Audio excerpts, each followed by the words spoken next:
Hey, what's up, guys? I got a question. I was doing a little bit of reading over in Ezekiel, doing a little study in there, and I was just noticing how, in comparison to the other prophets that were in the Bible, his particular instructions and uh, maybe not so much his visions, because I know that John has some pretty unique visions as well, but mainly the instructions that God had given him and things he wanted him to carry out, and even the length of time that he wanted him to carry it out. It seemed like it was sort of bizarre and really specific. And I was wondering, there was a particular verse, I think in chapter 2, verse 6, where he told him that Briar and Thorns would be with thee, um, and you would be among scorpions. He was speaking, I'm guessing, about the different churches and different cities he wanted him to speak to. And but the part where he mentioned the briars and thorns being with thee, he kept mentioning like the rebellious churches that will be among you. He kept mentioning that, and he kept using the word among you, as if it was someone else. But he mentioned the briar and the thorns and saying that that will be with you. And it made me wonder, what was the thorns that was with him. And another friend of mine made a good point. She was saying that oftentimes when thorns are mentioned in the Bible, it's a thing that sticks with you and isn't really easy to get rid of. I believe Paul, if I'm not mistaken, Paul or Saul had a thorn as well that was with them, and I think there was even a portion in the Bible where they asked God to remove that.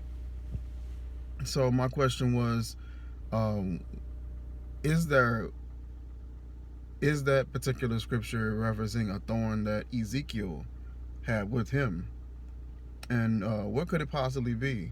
My thought process on it was that it's possibly a physical or mental condition um, that he had. Just looking at the level of instruction that was given to him, that was specific, and just how he carried it out.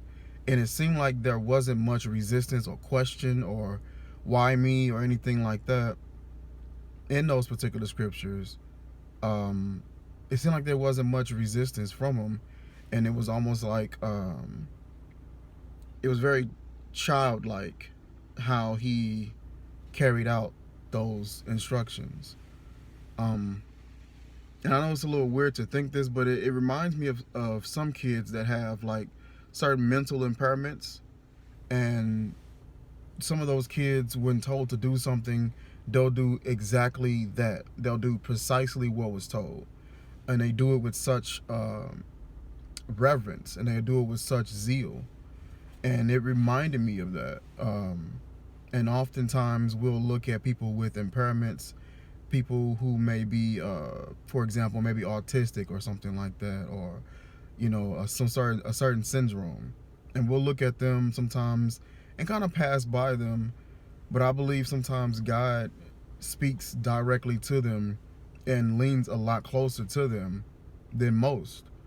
Um, and like I said, it's probably a far-fetched thought process to have, but I was just noticing how odd a lot of the instructions were for him and how he carried them out. And it just reminded me of a person who carries out certain orders with such reverence, with such zeal, little questioning, um, no real thought process against what's instructed. And it made me think of that. And when I heard the mentioning of the briar and thorn, that's what brought that to my attention as well. So share with me your thoughts on that. Like I said, I could be completely off, but it's just simply just a thought.